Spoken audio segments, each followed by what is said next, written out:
series that is here began from my interest in collecting Black history for the community of New Britain. I started many, many years ago interviewing some of the various Black people in the community, trying to find out if I could go back as far as possible who was, one of the first ones who had actually settled around the area. It was such a pleasure to get to the point in my life, and that was when I got to college, understanding the importance of history and collecting it. And I went into the library and I went through as many of the books that I could that were on Black history. And when I got home, that was what I did, was start collecting the Black history from the community. I have audio tapes and I have videotapes that I have saved. Black history is something that we need to bring to the people ourselves. And this series in itself is a part of what I wanted to do to remember or have our community remembered.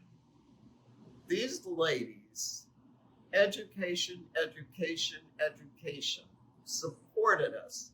Education, education, education. When we had any kinds of events, these ladies usually would be there to support us. Remember, when was it that I met Ken? And the connection that I, could put there was St. Mark's Church, to which he belonged, and the New Britain Symphony, of which I was a part of the board. We used to have our meetings at St. Mark's Church. And I just remember being invited by Ken to go to his house.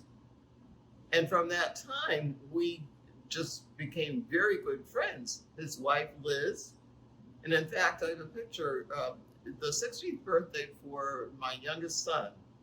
That was the one that was held at St. Mark's Church, which Ken, helped us to set up. Ken was an inspiration to me because he was a historian too. Just developed that friendship with one another. He's the first artist that I ever really got to know closely.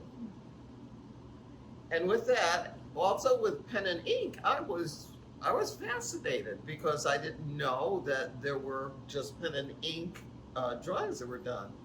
And he told me about all the different ones that he had done. And actually, every place I would go, I'd begin to see the Larsons.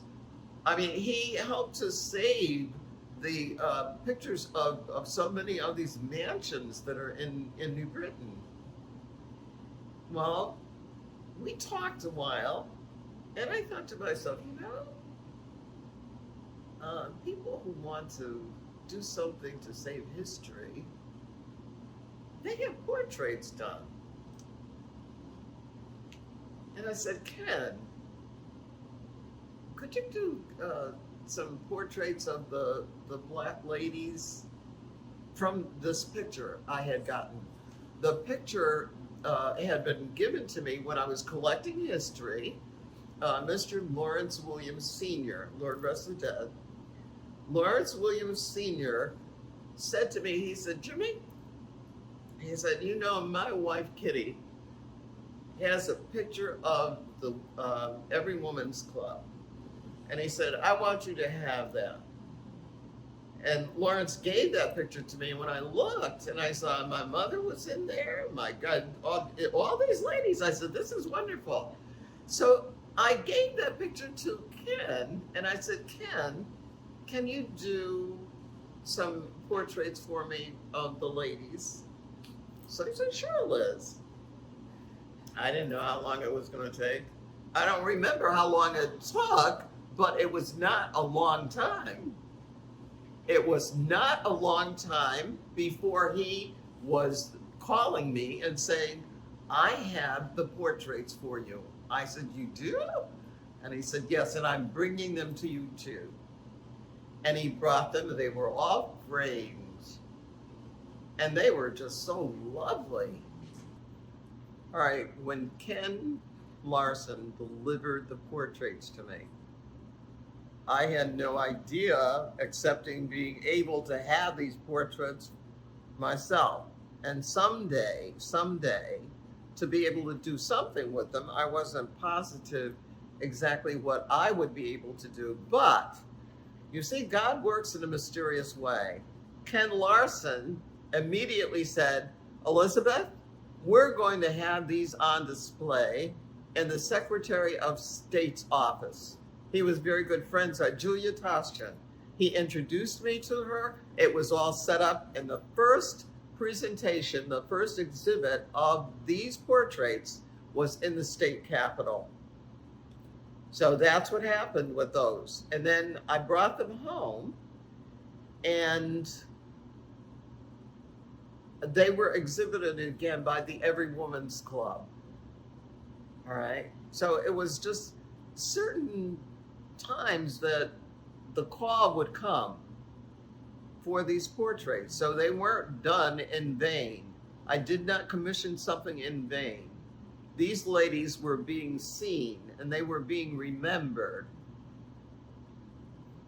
with warmth from the community. I didn't hear anybody say anything negative about any of the ladies. The portrait series ended up at New Britain Museum of American Art because I had them in my basement, and my daughter wanted to have me clean the basement out. But I didn't, like I had them there, and I was really about to say, Lisa, you can take them to your beautiful mansion so that you can display them there. Because I was on to another project for my friend Shelby Robertson, who had African art that she wanted me to help her sell. And Lisa said, Ma, why are you bothering about doing sales for someone else's art when you have all this wonderful art yourself? So she said, and anybody who knows Lisa Nkonoki, anybody who knows her knows that she always has a plan that comes into her mind as to how things can get done. So this is the reason that we have this series here. I want to thank my daughter, Lisa Nkonoki, and all the Lisas at New Britain Museum of American Art for getting together and making this possible. Because I'll say again, it's a part of God's plan, because I didn't know how to go about doing this. Actually, I've had other people who have said that they have come and they have tried to get their artwork into this museum. In fact, Ken, I'm so happy also that this gives Kenneth Larson the show at this museum, because this is where he wanted to have his works exhibited too, and I wanted to. So I thank you so much, New Britain Museum of American Art, for allowing us to have our Black Matriarchs series that was pen and inked, charcoaled by Kenneth A. Larson, the artist. Thank you so much.